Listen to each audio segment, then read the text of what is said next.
on peut peut-être commencer. Je vais peut-être vous expliquer là, le fonctionnement du webinaire. Puis les gens qui se joindront à nous là, pourront voir là, la présentation. Donc, je me présente, Evelyne Trudel-Fugère, conseillère en communication chez Recyc Québec. Ce n'est pas moi que vous voyez à la vidéo, c'est mon collègue Frédéric Dutil.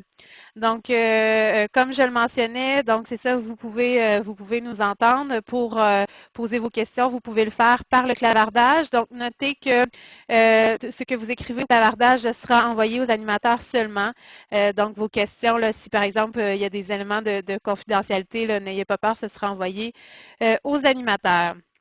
Donc, je passe tout de suite là, un peu au fonctionnement du webinaire. Donc, voilà ici.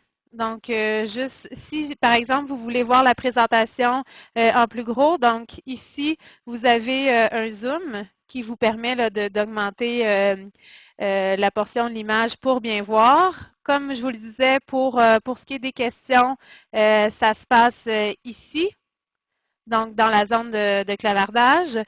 Pour ce qui est des questions, donc vous pouvez les poser en cours de route, donc pendant la présentation. On va répondre par contre aux questions à la fin. Donc, il y a quelqu'un qui prend les questions en note. Puis donc, on répondra à tout ça à la fin. Comme je vous le disais, vos questions sont posées de manière confidentielle. Et juste pour... donc on vient de m'indiquer que si on déplace un curseur sur l'écran, ça ne se voit pas. Bon. Écoutez, juste pour vous dire, c'est ça. Donc, en bas à gauche, il y a la zone de clavardage pour poser vos questions. Et à droite, là, complètement en bas aussi, vous avez le zoom pour agrandir l'image.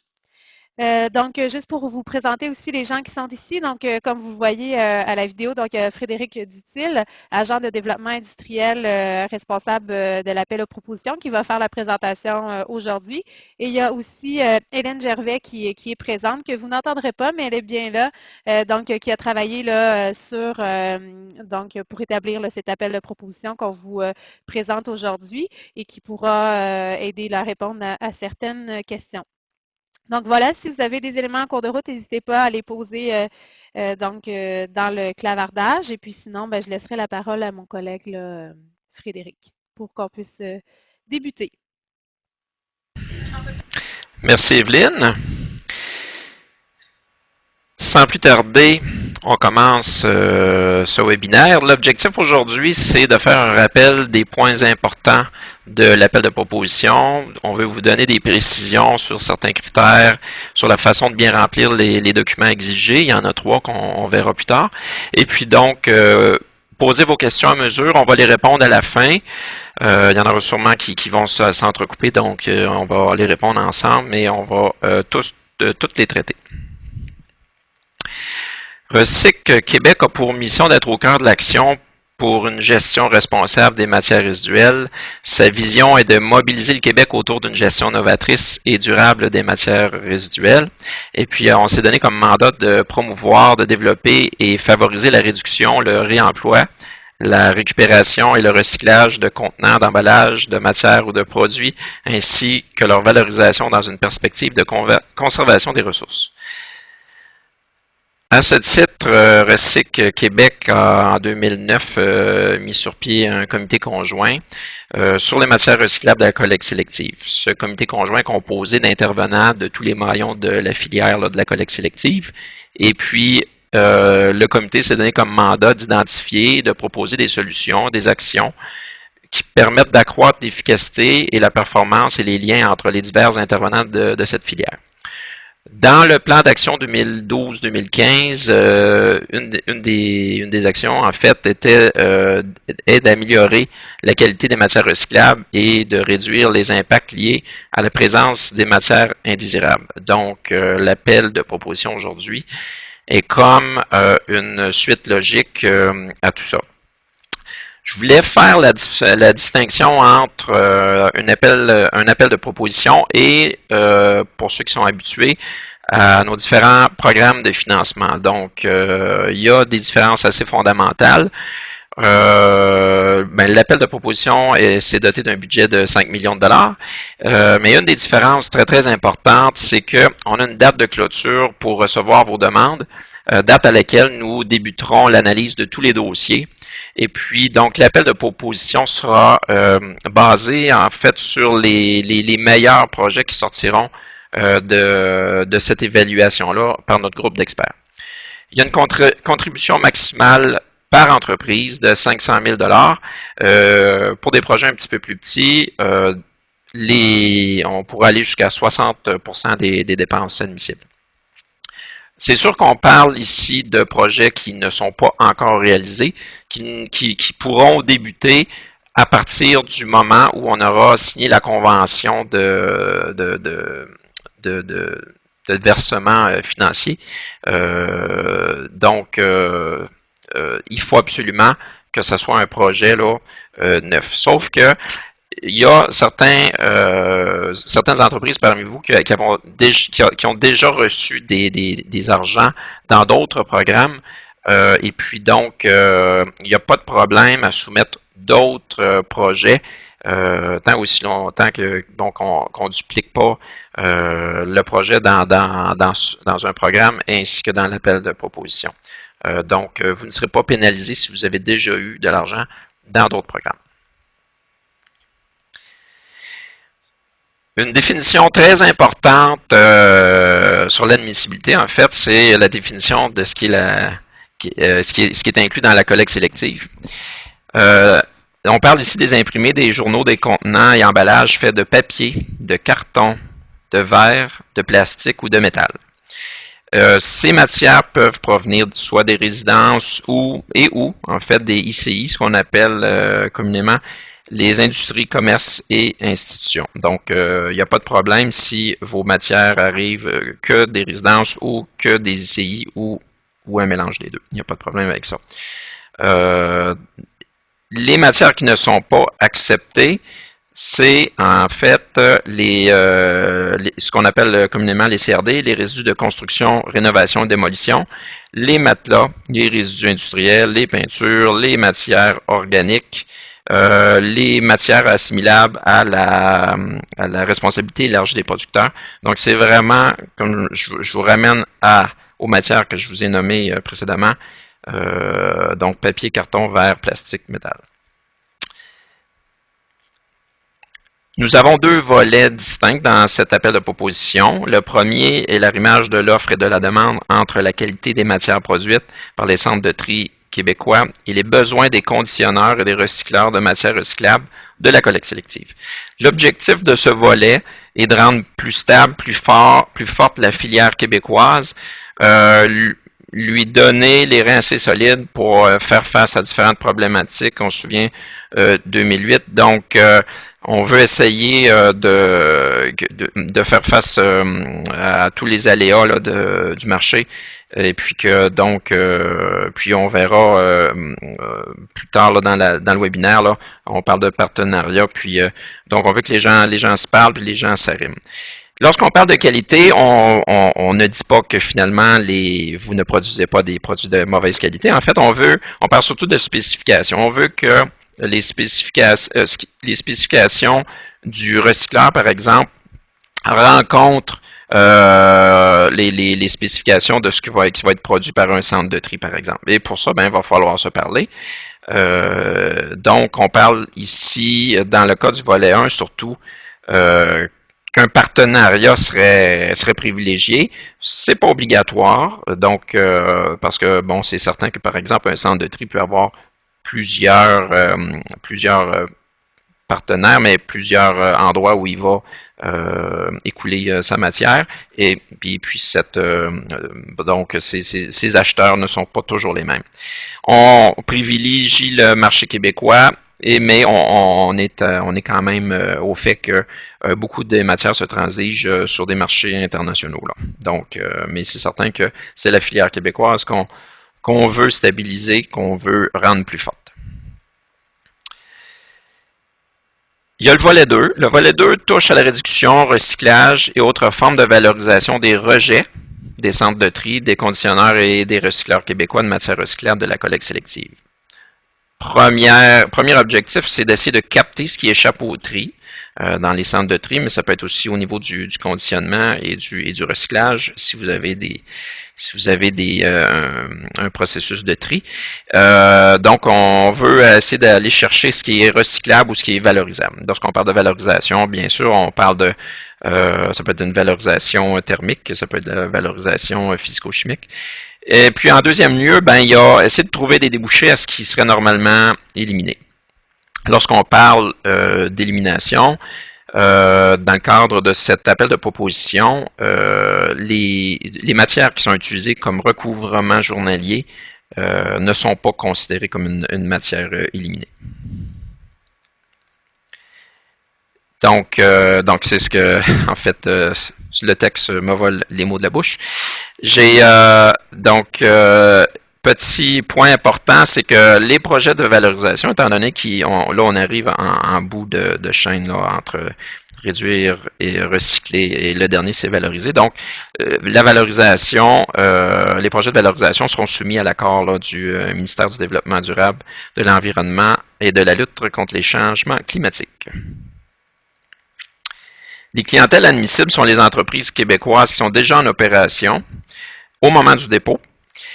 Donc, l'appel de proposition n'est pas là pour démarrer des entreprises. Donc, ce qu'on cherche, on cherche vraiment des projets qui sont à maturité, donc qui sont prêts à être mis en action et pour lesquels on va avoir vraiment un retour concret. Les entreprises visées sont celles qui procèdent au tri, au conditionnement, au recyclage ou à la valorisation. Puis sont celles là, qui vont recevoir, qui reçoivent des matières de la collecte sélective. Un autre bémol, c'est que si votre entreprise est en litige avec le ministère du Développement durable, donc, avant ce qui va nous donner un go, en fait, il faudrait régler ce litige d'ici le moment où on va signer l'entente, la convention de versement. Donc, la clientèle non admissible, entre autres, c'est celle qui procède à la collecte. Des générateurs de matières résiduelles, comme par exemple un producteur de contenants de yogourt, par exemple, qui aurait des matières résiduelles, des pots qui ne font pas l'affaire, n'est pas une clientèle admissible. C'est plutôt le centre qui va trier cette matière-là qui peut être admissible. Les fournisseurs d'équipements, ce qu'on appelle les équipementiers. Les firmes de consultation, ces firmes vont pouvoir représenter un demandeur, mais ne peuvent pas demander en leur nom de l'argent. Les postes de transbordement, les installations mobiles, les écocentres. Pourquoi les écocentres? C'est parce que généralement, les écocentres ne s'occupent pas de la matière de la collecte sélective, sont plutôt là, dans le domaine des CRD, déchets dangereux, etc. Un point très important de cet appel de proposition-là, je vais essayer d'insister assez, c'est une partie de l'aide financière, 20% pour être plus précis, est associée à l'atteinte d'objectifs, des objectifs mesurables. Donc, on cherche des objectifs qui vont être à impact rapide. C'est pour ça qu'on parle de projets matures. Et puis, donc, il faut que vous trouviez un équilibre entre avoir des objectifs assez ambitieux pour vous mériter l'aide financière, parce que là, vous allez être en compétition avec d'autres projets. Donc, si vous vous donnez un objectif trop facilement atteignable, il y en a d'autres peut-être qui vont avoir qui vont s'être ambitionnés un petit peu plus. Donc, il y aura des retombées plus élevées. Ces projets-là vont être favorisés. Mais, en contrepartie, il faut absolument que vous les atteigniez. Donc, sinon, ben, vous allez perdre un 20%. Si on parle d'un financement de 500 000 $, on parle de 100 000 $ que vous n'aurez pas. Et puis, si vous avez des équipementiers qui vous font des promesses de rendement, d'atteinte de rendement, soyez sûr, avant de mettre des chiffres dans votre demande, que vous allez pouvoir atteindre ça. Et puis donc, voilà, je m'en garde avec ça. Il faut absolument que les objectifs soient atteignables. Vous devrez vous devrez nous expliquer quelles sont les méthodes de mesure, où sont pris des échantillons, s'il y a des échantillons, comment est-ce que vous allez faire cette mesure-là, est-ce qu'il y a des équipements spéciaux, il y a des gens spécialisés pour le faire. On s'attend à ce que vous ayez une mesure avant votre projet, avant votre changement de processus ou de procédé, pour refaire cette mesure-là après l'implantation. Comme ça, ben, il y a comme un différentiel, puis on voit à quoi, qu'est-ce que notre subvention a apporté comme amélioration. Et puis, donc, ces objectifs-là vont être spécifiés dans l'entente. Puis c'est une des raisons, dans le fond, pourquoi tout projet devra commencer après la signature de l'entente, parce qu'on va s'être entendu mutuellement sur ces objectifs et cette méthodologie-là pour y arriver. Voilà. C'est les détecteurs de mouvement. On bouge pas assez. Il y a 4 versements pour l'aide financière. Le premier est à la signature de la convention, un 30% attribué à ce moment-là du montant admissible.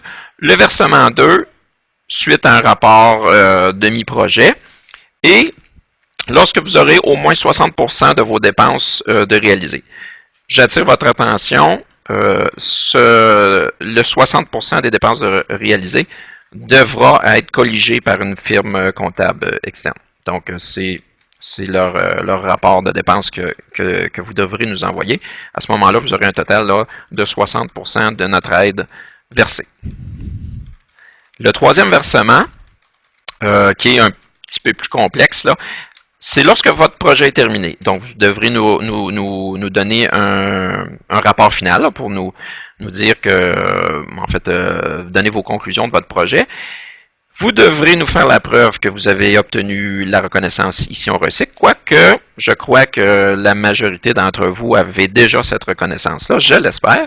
Et autre point important, il y a un 20% de l'aide financière qui est collé à l'atteinte des objectifs prédéterminés.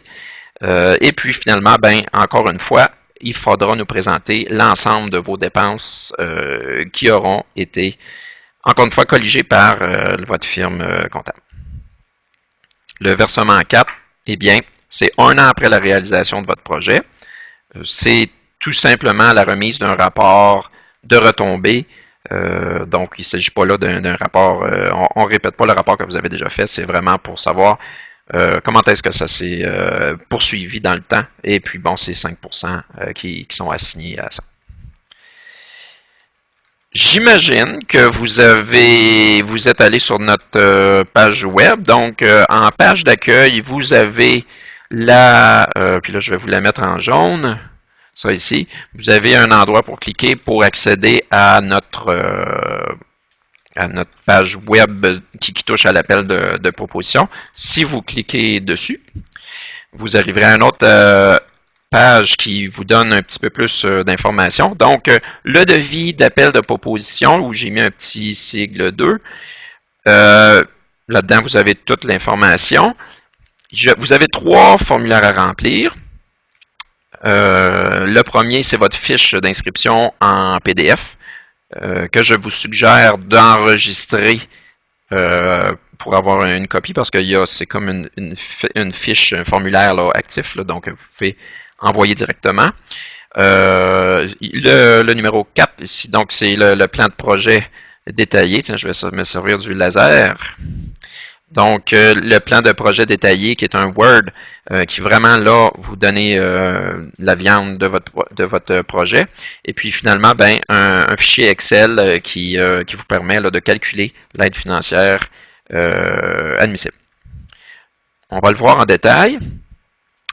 Donc, c'est un extrait du formulaire d'inscription PDF. J'attire votre attention. Donc, finalement, le formulaire d'inscription, c'est quoi l'objectif? C'est donner les informations générales sur votre entreprise. Et puis, on souligne qu'on ne voit pas mon laser, donc je vais utiliser un autre instrument, le souligneur jaune peut-être. Tiens, je vais essayer avec ça. Donc c'est l'information générale. Ah, tiens, le souligneur jaune marche. Donc, l'information générale de votre entreprise. Et puis, donc, il y a ici donc une section qui identifie le répondant. Cette section-là est très importante parce que c'est la personne avec qui nous allons communiquer. Important de mettre son courriel parce que c'est notre premier moyen de communication, téléphone aussi. Donc, et puis cette personne-là est autorisée à agir au nom du demandeur. Et puis donc, ça va nous prendre la preuve de cette assertion. Donc, il faudrait avoir une lettre d'autorisation provenant du comité, du conseil de votre conseil d'administration, autorisant cette personne-là à faire la demande en votre nom. Les renseignements sur le projet incluent des détails haut niveau sur le projet. Un autre point important, choisissez bien votre titre de projet. J'en ai fait un exemple ici, là, implantation d'un système de tri optique. Implantation, donc on y va avec un mot d'action si on veut. Un système de tri optique, ça nous donne une idée de l'équipement. Pour augmenter le taux de capture, ça nous donne une idée des objectifs, puis déjà ça nous donne une idée dans quel volet on est. Puis sur la ligne de contenant, donc là, on a une idée sur où est-ce que qu'est-ce que ça touche dans votre procédé. J'ai cliqué sur les deux volets, donc c'est possible que votre projet touche aux deux volets, ça, il n'y a pas de problème. Et puis aussi, j'ai cliqué sur est-ce que votre projet se réalise totalement au Québec.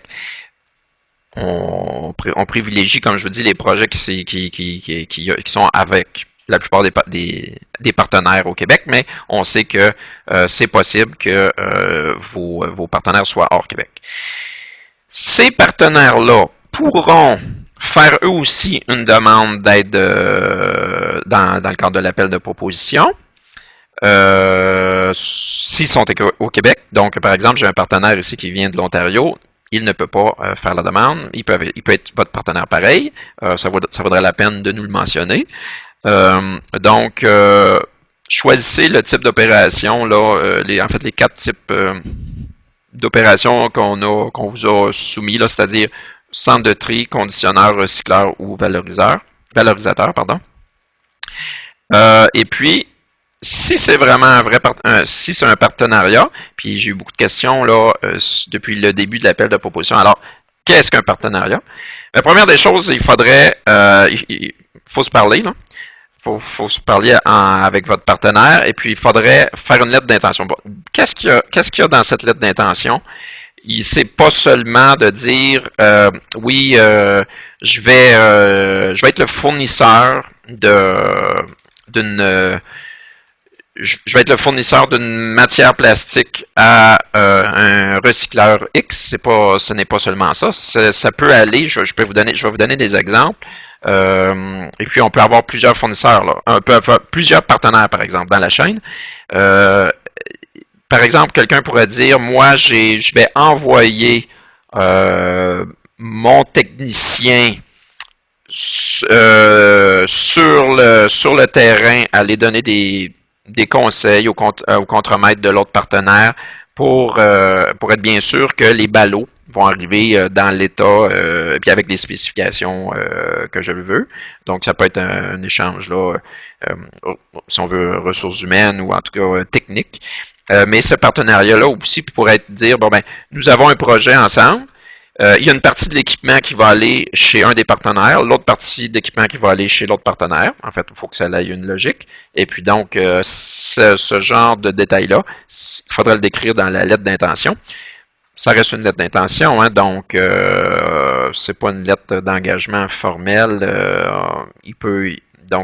Si par exemple, votre partenaire, son projet n'est pas accepté, ben peut-être que votre projet, va être accepté. Là. Mais vous n'êtes pas lié nécessairement dans le résultat dans le choix final là, des choix des projets. Voilà. Résumé du projet. Donc, on est encore dans le formulaire d'inscription. Restez au niveau. Nous autres, là, l'objectif dans ce formulaire-là, c'est d'avoir une idée de l'admissibilité de votre projet. Donc, on va avoir rapidement une idée.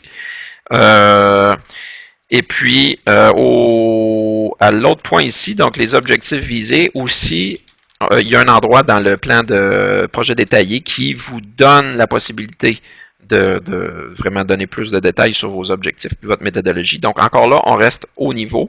J'ai donné des exemples ici pour, pour savoir c'est quoi un objectif. Un facile, là, diminution du taux de rejet de 5% au total. Bon, fait qu'on connaît l'objectif. La méthodologie, ben, c'est une mesure des quantités massiques de rejet à l'élimination. Actuellement, on est à 10%, et puis donc on veut se rendre à moins de 5%. Ça serait l'objectif à atteindre. Il y en a d'autres, donc on parle de présence de contaminants. Ça peut être aussi des objectifs là, de fréquence de livraison, parce qu'on parle vraiment d'un arrimage. Hein, donc, on veut vraiment faciliter le travail entre les différents partenaires. On tombe dans le document, le formulaire Word, qui est le plan de projet détaillé. Vous précisez le nom du demandeur, qui est en fait le nom de l'entreprise, qui n'est pas le nom du répondant, qui est le nom de l'entreprise. Et puis le nom du projet, c'est le même que vous avez précisé dans votre formulaire PDF. La pertinence du projet est un des critères d'évaluation importants là, de notre évaluation. Donc, je vous suggère de faire le concept de l'entonnoir. Donc, on part du macro, d'où vient la problématique, puis on précise de façon micro, là, c'est quoi réellement la problématique, c'est quoi les impacts, qui est-ce qui est affecté, qu'est-ce qu'on pourrait changer pour améliorer la situation. Je crois qu'en une douzaine de lignes, on est capable là, de cerner c'est quoi le contexte du projet. On ne parle pas ici du projet comme tel, on parle du contexte du projet. Donc là, vous avez après ça amplement d'espace pour décrire votre projet comme tel. J'aimerais ça que vous démontriez que votre solution répond aux besoins des intervenants concernés, que ça s'inscrit dans les concepts du développement durable. Est-ce qu'il y a des bases scientifiques? Il y a eu des essais. Comment fonctionne votre solution? Comment est-ce que vous allez l'implanter? Donc, où est-ce que les autres intervenants vont être impliqués, les équipementiers, les partenaires? Quel est votre propre niveau d'implication?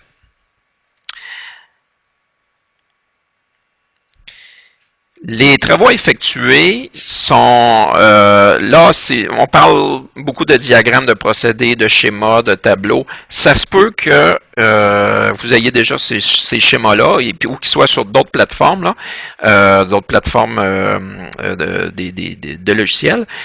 Vous n'avez pas besoin de coller, faire du copier-coller dans le petit tableau, le petit encadré Word. Là, vous pouvez nous mettre ça à part, il n'y a aucun problème. En fait, ce plan de projet-là détaillé n'est qu'un gabarit. Si vous voulez reprendre les intitulés puis les mettre dans un autre document, il n'y a pas de problème. En fait, c'est pour vous aider si on veut. Mais essayez de faire ça schématique si on veut faire sortir les chiffres. Comment est-ce que... Donc, par exemple, si nous, on aimerait ça voir le lien avec vos objectifs. Donc, ça serait bien de mettre en couleur, par exemple, où est-ce que votre procédé est affecté, ou où est-ce que votre processus est affecté. Là, je viens de bouger mon micro, on m'entend toujours bien. Donc, c'est ça. Faites ça visuel. Ensuite de ça, il y a les études. Les études, en fait, c'est assez large. Les études sont là comme moyen pour appuyer l'implantation du reste du projet. Donc, les études, il y a, et les analyses, il y a, oui, pour faire l'évaluation de nos objectifs. Il y a plus que ça aussi. On peut faire des études de marché si on a un nouveau débouché, par exemple, on veut savoir vraiment comment est-ce qu'on va le commercialiser. Bon, on peut mettre ça dans le projet. Mais comme je vous dis, l'appel de proposition ne va pas se faire sur les études comme telles, va se faire sur quelque chose d'autre, l'étude étant support. On parle aussi, mettons, d'analyse de cycle de vie, par exemple, là, qui pourrait être pertinent pour certains. L'approvisionnement pour nous est important. Donc, on veut savoir d'où vient votre matière. La matière qui provient du Québec, c'est certain que c'est pour nous assez important, je dirais là. Encore là, on sait que donc qu'il se transige beaucoup de matière sur un marché international. Puis parfois même, c'est difficile de savoir d'où elle vient vraiment. Donc, nous, on veut comprendre si vous avez des risques d'approvisionnement. Par exemple, si votre procédé fait que vous allez être capable de prendre plus, augmenter vos quantités, bien, on veut savoir s'il y a des bonnes chances que vous atteigniez ce niveau d'approvisionnement-là. On vous a mis un tableau que vous pouvez utiliser, vous n'êtes pas obligé, mais qui reprend un peu là, quel type de matière on a, et puis donc si ça vient du Québec, hors Québec, là, pour petite question technique, pour activer les cases ici, voilà, pour activer ces cases-là, vous avez juste à utiliser votre bouton de droite sur la souris, et puis donc vous faites case activée. Donc, vous mettez vos quantités avant le projet et quantités après le projet. Donc, ici, on voit qu'il y a vraiment eu une augmentation de 5 tonnes. On parle ici de tonnes métriques. Donc, essayez là, de garder cette unité de mesure-là. S'il vous plaît, n'allez pas dans les kilogrammes, là, parce que sinon, parfois, ça fait des attentes un peu trop élevées lorsqu'on multiplie par 1000 et puis que c'est pas indiqué. Donc, on bouge un peu. Oui. Vous voyez la lumière. Voilà, et la lumière fit. Voilà, donc dans la section plus de texte, essayez de bien répondre là, à tout ce qui est dans cet encadré-là ici. Là. C'est une partie quand même pas mal importante là, de notre évaluation. L'échéancier peut être présenté de plusieurs façons. Il y en a plusieurs qui travaillent sur MS Project. Donc, encore là, je ne vous demande pas nécessairement d'inclure votre MS Project en image dans le Word, quoique, bon, ça se fait. Vous pouvez aussi nous soumettre des échéanciers qui sont sur d'autres plateformes. Mais bon, des tableaux Excel pour des projets qui sont un petit peu plus petits, font l'affaire, à la limite des points de forme avec des dates, des tableaux, il n'y a pas de problème. J'aimerais ça que vous fassiez ressortir certains jalons importants comme votre rapport de mi-projet. Quand est-ce que vous allez penser arriver à mi-projet? Parce que nous autres, après ça, ben, on va savoir à quoi s'attendre. On va pouvoir tout de suite déterminer si on a poursuivi votre rapport de mi-projet, si vous êtes en retard ou pas. Mais aussi, certaines activités que je vous suggère de mettre. Pour ceux qui n'ont pas la reconnaissance, ici, on recycle. Donc, n'attendez pas à la toute fin de votre projet pour procéder à cette demande-là. C'est pas que c'est très très long, là, mais donc, pour pas finalement que vous attendez. C'est ça, c'est quelque chose que vous pouvez faire concomitant à votre projet. Et puis donc, faites ressortir bon, tous les jalons importants de votre projet. Mention très importante, c'est que vous avez un maximum de 18 mois pour votre projet, contrairement à la plupart de nos programmes. Donc, l'appel de proposition a un début, puis on a une fin de projet. Donc, c'est pour ça qu'on ne parle pas ici de faire du développement de procédés qui pourrait justement avoir des extensions nécessaires. On veut un projet mature qui est prêt à partir une fois qu'on aura signé le contrat, signé la convention. Les frais admissibles sont les honoraires professionnels, et puis je vais prendre la peine de mettre en jaune le mot externe. Donc, c'est pas le temps à l'interne qui est admissible, mais c'est vraiment ce qui est à l'externe. L'acquisition, la modernisation, l'optimisation, l'automatisation, l'implantation d'équipements, incluant les technologies de l'information, donc ordinateur, système de contrôle, etc. Le matériel, des locations ponctuelles, donc par exemple, vous avez besoin d'un d'un chariot élévateur pour installer un équipement, ça va. Les fournitures associées, vous avez besoin de clous pour installer votre équipement, ça va. Par exemple, mais si que dans votre procédé, si votre procédé fonctionne au clou, là on ne parle plus là, de fourniture d'installation, on parle merci Télésinou, on parle ici de fournitures là, qui sont dans votre procédé. La construction, l'agrandissement, la reconfiguration d'une installation, il ne faut pas que votre projet ne soit que de la construction, donc il faut que cette partie-là soit nécessaire pour probablement recevoir l'équipement acquis. L'acquisition de terrain, c'est la même chose, ou de bâtiment, donc si vous avez besoin d'agrandissement pour installer votre ligne de tri ou quelque chose comme ça, eh bien, voilà, c'est admissible. Le matériel d'entreposage. Donc, il y a des frais qui sont non admissibles. Les frais de gestion, d'opération courante. Vos salaires internes, vos frais d'études à l'interne ne sont pas couverts. La location d'équipement à long terme non plus. Les frais juridiques et comptables, l'inventaire de produits, le matériel roulant.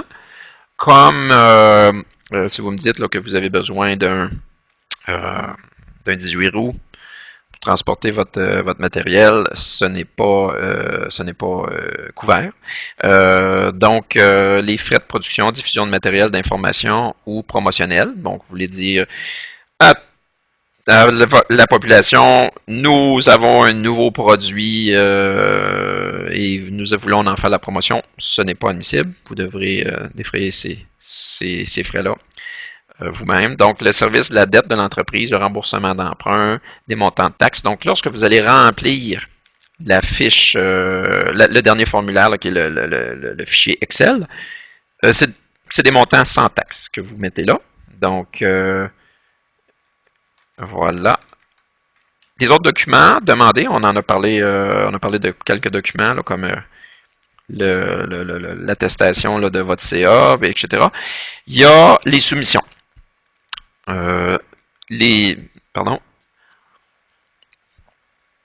Si vous avez des dépenses inférieures à 25 000 bon, une offre de prix, là, par exemple, comme un courriel, est suffisant. Si la dépense est supérieure à 25 000 donc vous avez besoin de nous fournir 2 soumissions. Par contre, si vous avez 2 ou plusieurs soumissions, ou 3 soumissions et plus, donc vous devrez nous faire une justification là, de votre choix final. Et puis cette justification-là, nous, on va l'étudier. Puis on va finalement rendre admissible la dépense qu'on trouve là, qui est raisonnable.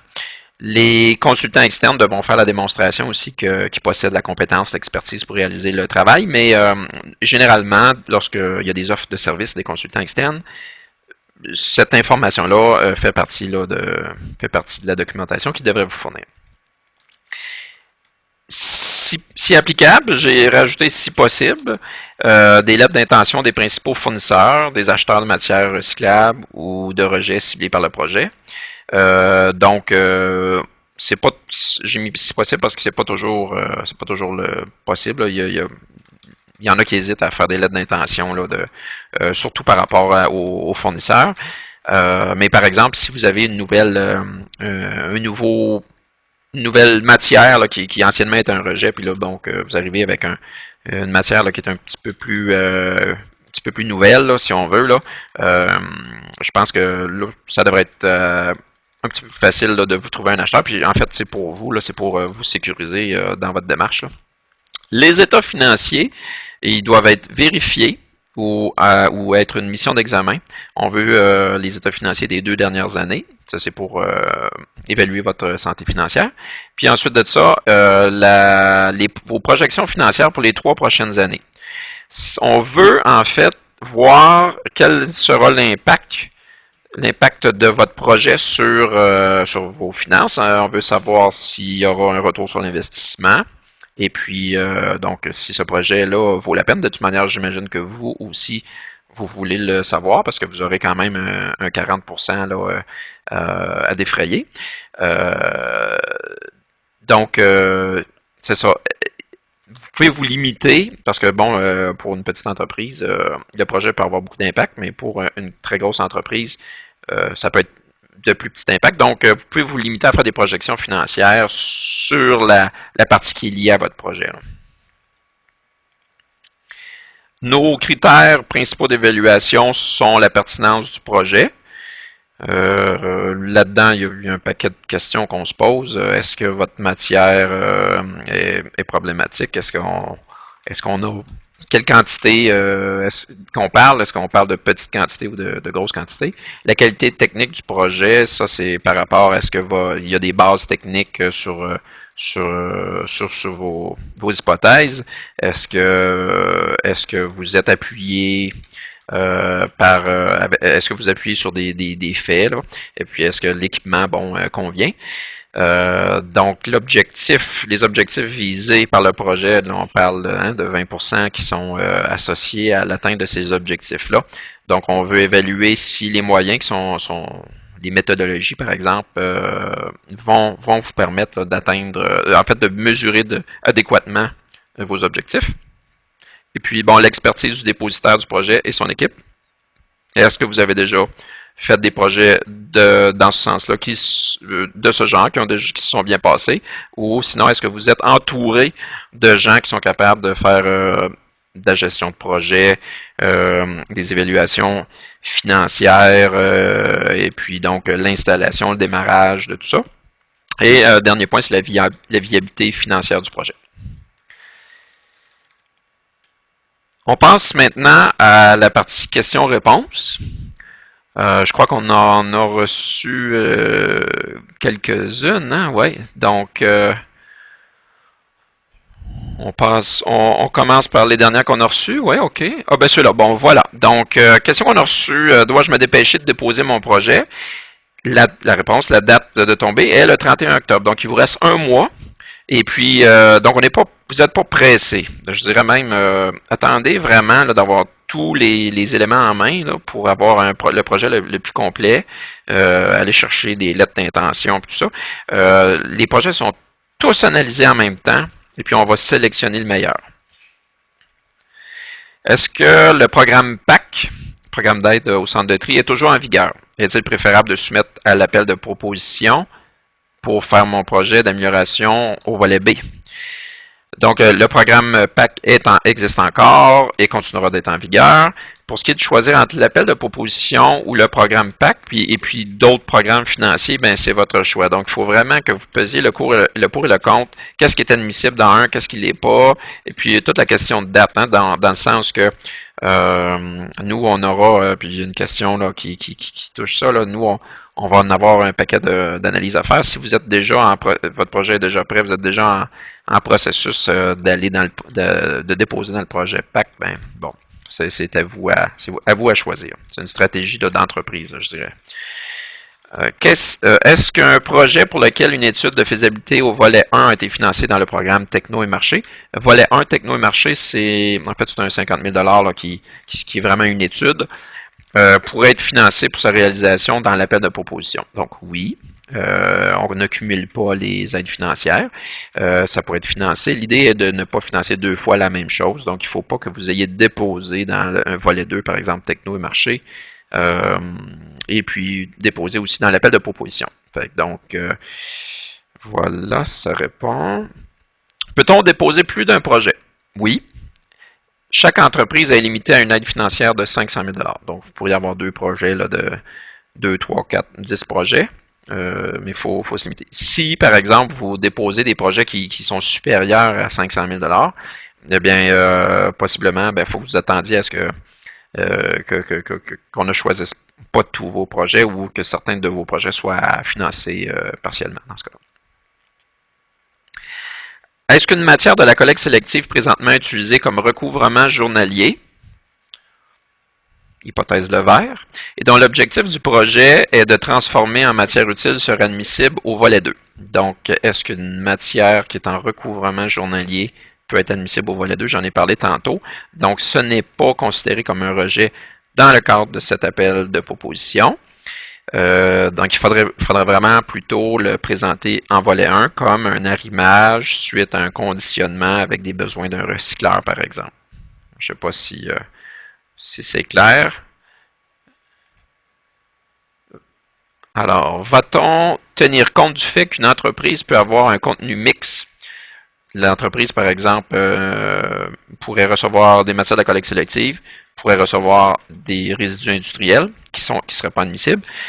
Donc, nous, selon le projet, selon la quantité, la proportion entre les deux, notre évaluation va tenir compte surtout de la quantité qui vient de la collecte sélective, hein, en priorité.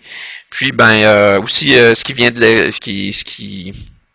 par exemple, il peut y avoir des matières qui viennent de l'extérieur du Québec, mais nous, on va mettre ça tout en perspective. On priorise la collecte sélective du Québec. Mais c'est sûr qu'on regarde le projet quand même dans son ensemble, mais c'est vraiment, je vous le dis, là, on priorise, on va regarder en premier lieu la matière de la collecte sélective qui vient du Québec. La nature du partenariat, j'en ai parlé tantôt. Faut que ça soit tangible. En fait, il faut qu'il y ait vraiment, qu'on sente qu'il y a vraiment un échange entre les 2, 3, 4, 5 partenaires et puis que chacun y gagne.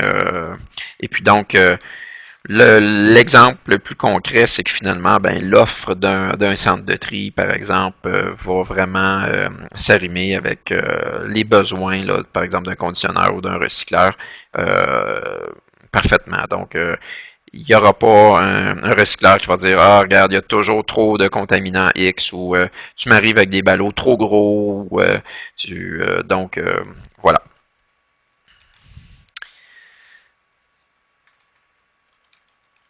Bon, une autre question. Est-ce que les sommes maximales sont disponibles par établissement ou par entreprise? Bonne question. Les sommes sont limitées par entreprise. Et puis là, je vais vous donner un exemple. Supposons que je m'appelle Tremblay du Lac-Saint-Jean. Et puis, donc, moi, j'ai deux entreprises. Une qui s'appelle Tremblay Recyclage. Et puis, j'ai une autre entreprise qui s'appelle Tremblay Plastique. Donc, il y en a une des deux entreprises qui travaille surtout dans le tri. Puis, j'ai une autre entreprise qui travaille surtout dans le recyclage du plastique, par exemple. Donc, ces deux entreprises ont chacun leur numéro d'entreprise différent. Donc, ils pourront, chacune entreprise pourra déposer son projet, puis avoir chacune droit à une aide maximale de 500 000 $. Mais bon, puis pour préciser aussi, là, si une entreprise qui a différents sites, mais c'est la même entreprise, ben là, on est limité à 500 000 $ pour tous les sites. Des dépenses engagées avant la signature de l'entente peuvent-elles être remboursées? Non. J'ai précisé tantôt que Recyc Québec remboursera les dépenses effectuées à partir de la date de la signature de la convention de contribution financière. Pour les raisons que j'ai énumérées auparavant. Est-ce qu'une analyse une analyse de cycle de vie ACV peut être une dépense admissible? Oui. Il faut vraiment que ça réponde, par exemple, aux besoins du projet, aux objectifs du projet, puis c'est pas le projet n'est pas de faire un ACV. Comment fournir des estimations précises de prix pour son projet sans devoir dépenser déjà pour le travail d'ingénierie détaillée, d'architecture, d'études. Surtout si, par exemple, le gros de votre projet touche à ce genre de dépenses-là. C'est certain que nous autres, lorsqu'on va faire l'évaluation des projets, là je parlais de maturité de projet, donc plus on aura des données solides sur les coûts, les schémas, plus on va pouvoir coter fort le projet. Mais c'est un critère parmi tant d'autres, c'est-à-dire que si votre projet est super bon, pareil, on peut se limiter à avoir une étude préliminaire de coûts, de procédés, etc. Peut-on financer des projets avec des go, no-go? L'appel de proposition, encore une fois, privilégie des projets matures. Donc, lorsqu'il y a des go-no-go, c'est souvent qu'on veut faire, par exemple, une étude préliminaire qui va nous confirmer qu'on a choisi le bon procédé ou le bon processus donc, on accepte d'avoir des go-no-go comme ça avec des études, par exemple. Ça peut être d'autres choses que des études, là. Mais les versements vont être modulés en conséquence. Plus tôt dans le webinaire, je parlais de versements là, de 30%, 30%, 35%. Si vos premières étapes sont des études qui coûtent moins cher, c'est possible là, que le versement 1, par exemple, plutôt que de porter sur 30%, porte plutôt sur 10-15%. C'est sûr que ce sera selon le montage du projet. Quels sont les délais d'analyse? Je ne sais pas si ça, c'était une des questions qui nous avait été posée par le public. Oui, donc on me dit que oui. Quand pourrons-nous débuter le projet? Je sais qu'il y en a beaucoup d'entre vous qui aimeraient débuter là. Le projet va débuter une fois que la convention de contribution financière sera signée par les deux parties, Recycle Québec et vous. Les délais vont dépendre du nombre de dossiers analysés. C'est certain qu'on a la volonté de procéder le plus rapidement possible parce qu'on sait que il y a des projets stratégiques qui sont sur le feu, comme on dit. Donc, et puis il y a des moments qui sont plus opportuns pour vous. Il y en a qui m'ont fait part, là, par exemple, que février, c'est vraiment un moment parfait pour partir des projets. Donc, notre objectif, c'est le plus rapidement possible. Mais j'ai pas de date là, à vous donner parce qu'on a encore, il faut savoir encore dans quel nombre de projets qu'on s'embarque. J'ai une série de questions qui nous ont été adressées. Mon Dieu, oui. Oui, merci. Merci à tous pour vos questions. Puis je voulais juste mentionner aussi, s'il y a des questions, là, par exemple, qui demandent de notre part là, plus de vérification, donc on vous répondra directement. Puis évidemment, là, toutes les questions posées, la présentation seront disponibles sur notre site web là, dans quelques jours. Donc, on y va directement avec les questions posées. Donc, merci en tout cas à Frédéric pour la présentation, puis il va poursuivre avec vos questions. Et malheureusement, vous ne les verrez pas affichés sur la présentation, donc j'espère que tout le monde m'entend bien. Une entreprise qui est présentement une entreprise de collecte et fait du transbordement, mais qui a un projet de transformation, peut-elle être admissible? Donc, une entreprise de collecte qui fait du transbordement, donc deux clientèles non admissibles, mais qui est présentement, mais qui a un projet de transformation. Donc, on change un petit peu la vocation. Oui, puisque l'entreprise est déjà en opération et elle prévoit recevoir des matières recyclables de la collecte sélective pour en faire une transformation. Donc, deviendrait conditionneur à ce moment-là. Mieux définir les fournisseurs d'équipement. Donc, qu'est-ce qu'un fournisseur d'équipement? C'est ceux qui conçoivent, fabriquent ou distribuent des équipements de tri, de conditionnement, de recyclage ou de valorisation. Une autre question, si nous avons d'autres sources de subventions, oui, c'est quelque chose que j'ai oublié de parler, ça, comme des crédits d'impôt à l'investissement, y a-t-il un cumul de votre niveau où il sera au niveau du MRQ, c'est-à-dire du Revenu du Québec? Les contributions de Recycle Québec peuvent aller jusqu'à 60%.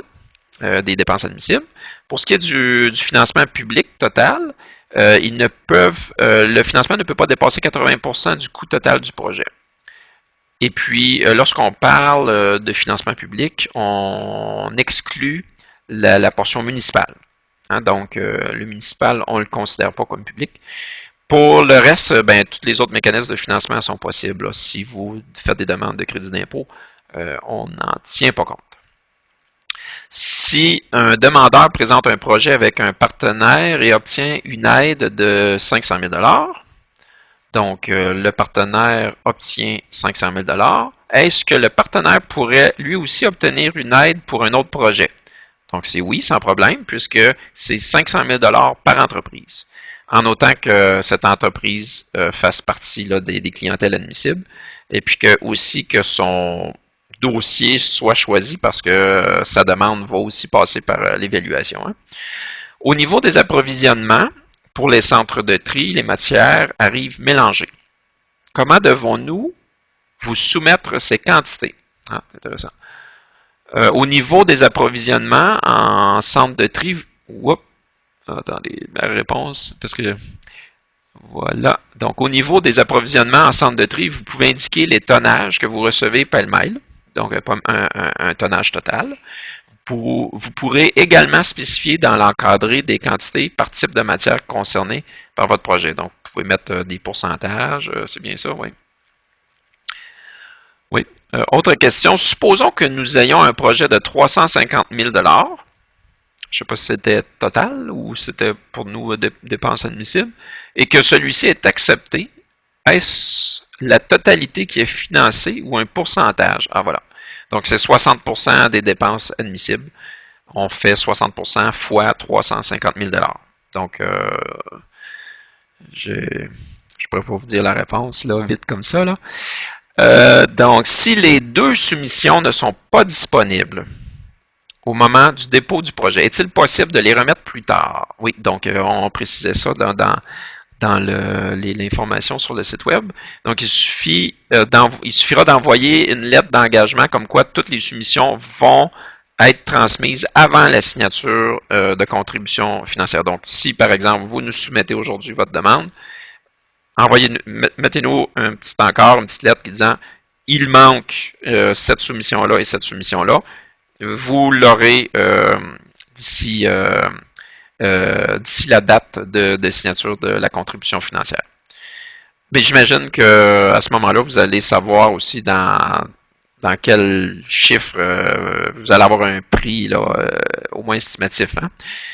Donc, à la page 12 du document du devis d'appel de proposition, il y a cette information-là. Est-ce que le styrofoam, le styromousse d'isolation, fait partie des CRD? Oui, oui. Donc, c'est pas, on ne le considère pas comme une matière là, de la collecte sélective. Doit-on absolument passer par le volet A pour soumettre un projet de type 2? Je ne sais pas si je comprends bien la question. Donc, c'est non. L'appel de proposition est dissocié du programme performance des centres de tri. OK, donc on parlait du PAC. Il n'y a pas de volet A dans l'appel de proposition. C'est seulement volet 1 ou volet 2. Et puis, il n'y a pas d'études préliminaires, si on veut. Là. Dans le cas d'un projet impliquant un centre de tri et un transformateur, je comprends qu'il est possible pour le centre de tri et le transformateur d'obtenir chacun 500 000 si les deux entreprises déposent. Oui, vous avez bien compris.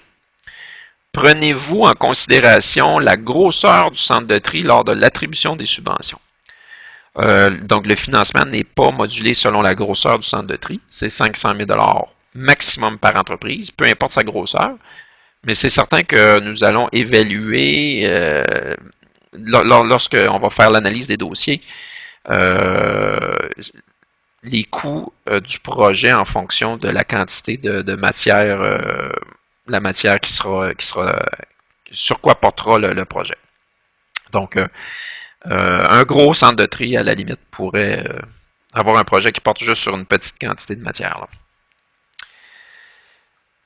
Est-ce qu'on a eu d'autres questions, hein, c'est ça? Non, c'est ça, on a d'autres questions, mais ce ne sera pas très long. Puis évidemment, si vous avez des questions là, qui vous viennent à l'esprit, je vous invite à les entrer là, tout de suite dans le clavardage pendant que nous sommes ici. Évidemment, Frédéric reste disponible pour répondre aux questions jusqu'au 31 octobre. D'ailleurs, vous pouvez voir là, ses coordonnées là, ici dans la présentation. Donc, pendant qu'on note les autres questions là, qui nous ont été posées, je vais peut-être vous envoyer un petit sondage.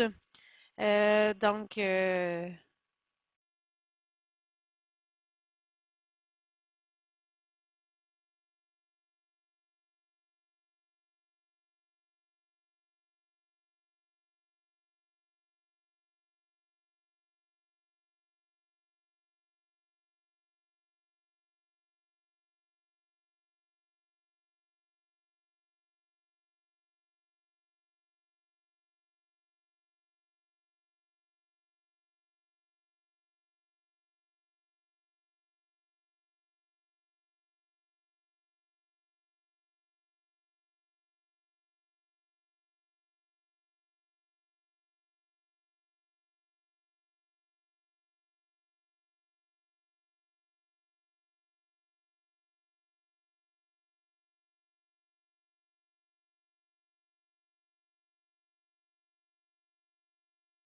vous avez des...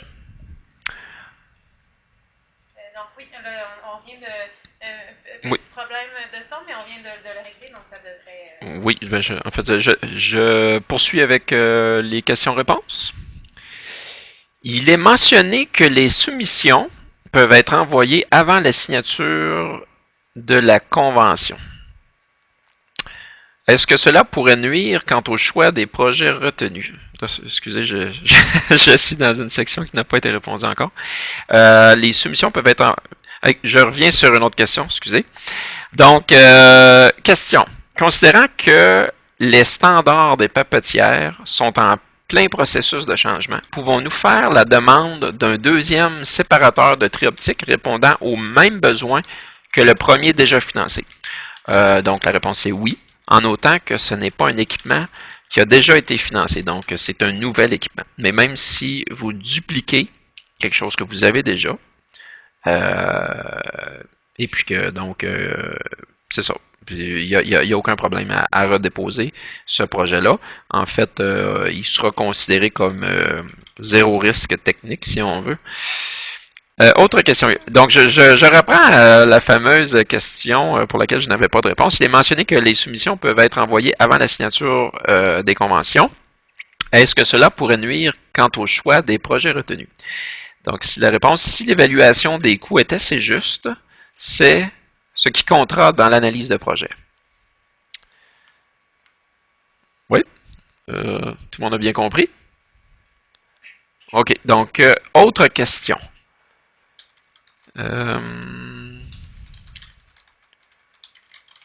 J'essaie de bien comprendre la question, là. Il manque une petite lettre. Dans approvisionnement, vous demandez des quantités en tonnes métriques, alors que le polystyrène se mesure plutôt en mètres cubes. Oui, bon point. 300 tonnes métriques égale 15 000 mètres cubes enfouis. Donc, c'est un très, très bon point. Il est quand même préférable d'utiliser les facteurs de conversion et de les ramener en tonnage. De toute manière, les gens qui analysent les dossiers sont au fait là, de ces points-là. Là. Et puis, on ne va pas comparer des tonnes pour des tonnes d'une matière à l'autre. Ne soyez pas préoccupés par ça. On a eu je ne sais pas si on a eu des réponses, je ne sais pas si on les soumet. Je pense que pas mal, tout le monde a répondu au questionnaire. Oui, merci pour votre réponse. Donc, on a encore d'autres questions qui vont être répondues sous peu. Je suis pas sûr qu'on t'entend.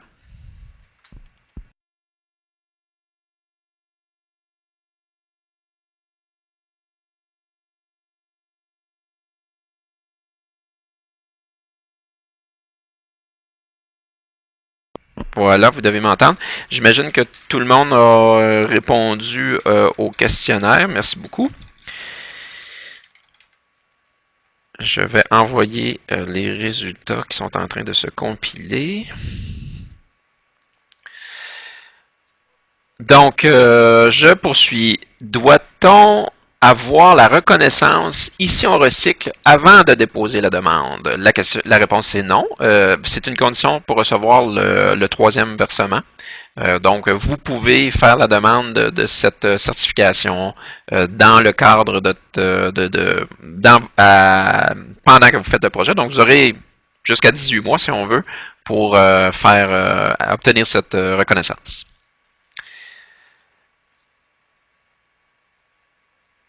OK. Est-ce que je ferme ça? Voilà. Je sais pas si on a eu les réponses. On a un autre petit sondage peut-être ou on aurait un autre petit sondage à vous soumettre. Hein, on va faire participer tout le monde. Donc, la question sera, est-ce que le webinaire vous a été utile?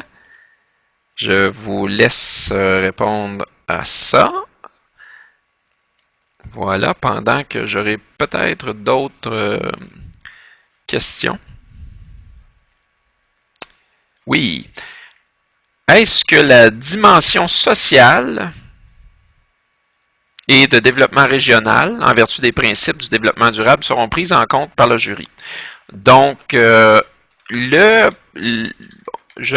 l'ai mentionné indirectement, en ce sens que la dimension sociale, environnementale, financière, c'est le développement durable. Donc oui, nous allons évaluer les retombées sociales du projet, sans l'ombre d'un doute.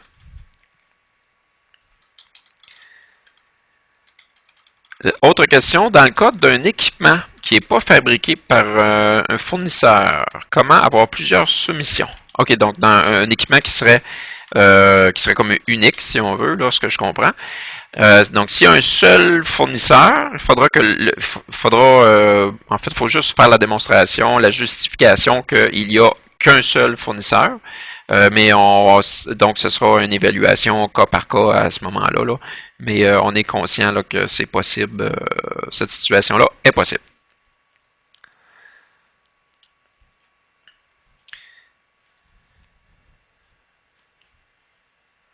OK.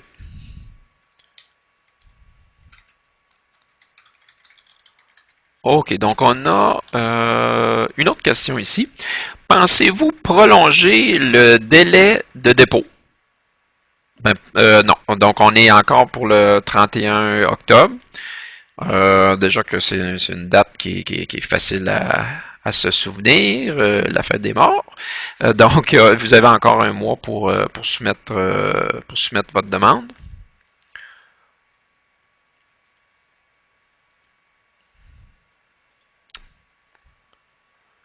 Donc, une question pour laquelle on n'a peut-être pas... Avez-vous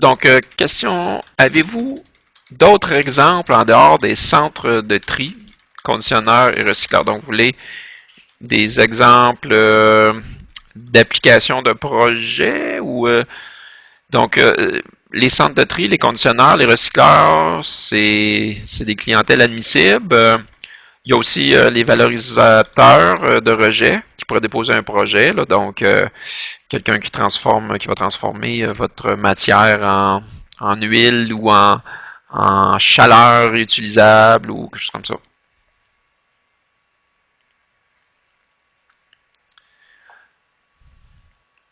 Il reste encore 20 minutes de possible pour poser vos questions. Et puis, il y en arrive d'autres. C'est tout? OK. Donc, juste les gens, si vous avez encore des questions, là, il nous reste encore quelques minutes. Donc, on vous invite là, à les poser dans notre section de clavardage. Évidemment, comme je vous le disais, c'est ça, toutes ces questions-là que vous avez posées vous seront transmises via notre site web. Il y a certaines questions, 2, 3 questions là, qui étaient plus précises, dont on n'a pas fourni de réponse. Donc, ça, c'est certain qu'on vous reviendra là, avec une réponse plus précise. Donc, on pourra vous les transmettre là, directement comme on a vos coordonnées. Donc, je vois là, c'est ça qu'il y a peut-être une autre question qui vient d'être posée. Donc, ça ne sera pas très long, donc on pourra y répondre. Donc, évidemment, puis il y a des questions là, qui portaient sur des projets peut-être plus précis. Donc, évidemment, comme je le disais, ces questions-là là, vous seront répondues peut-être là, davantage directement. Puis Frédéric le reste disponible pour poser vos questions. Sachez que toutes les questions qui sont posées, toutes les réponses seront transmises là, à tous ceux qui voudraient déposer un projet est disponible sur le web. Donc, Frédéric, je te laisse peut-être répondre à une question. Merci, Evelyne. Dans notre projet, un compacteur mobile est au cœur de la méthode. OK. Est-ce que son transport par camion serait alors pris en compte? Donc, parce que l'équipement est mobile. Là, j'ai comme réponse, mais je suis pas sûr que... J'ai vu la personne qui a posé la question. Je réponds avec deux choses, là. Donc, l'équipement, la livraison et l'installation des équipements est un frais admissible. Mais là, ici, on parle de transporter un compacteur mobile. Donc, On pourra peut-être répondre à la personne là, directement ouais, par la oui, suite. Ça semble être une question assez précise sur un ouais. projet. Comme on vous disait, là, on veut éviter de. Je sais qu'il y a certains projets là, qui ont des aspects de confidentialité. Donc, pour cette question précise-là, là, peut-être on reviendra à la personne directement. Puis, comme je vous le disais, évidemment, les questions plus générales où on essaie de généraliser les questions, puis on vous transmettra les réponses là, ce soit sur le site web, là, dans notre foire aux questions, qui sera ajoutée dans les prochains jours. Puis on vous transmettra aussi toute la présentation qui a été faite aujourd'hui là, sera aussi disponible sur le web. Donc, il resterait que quelques minutes. Donc, pour s'il y a des gens qui veulent poser une dernière question, donc on vous laisse encore quelques minutes. Sinon, ben, merci beaucoup de votre intérêt. Merci d'avoir été là. Donc, c'est le fun d'avoir autant de gens intéressés par l'appel de proposition de Recyc Québec. Donc, je vous laisse encore quelques secondes. Je vois que personne se manifeste, mais si vous avez des questions, là, c'est encore le temps de les poser.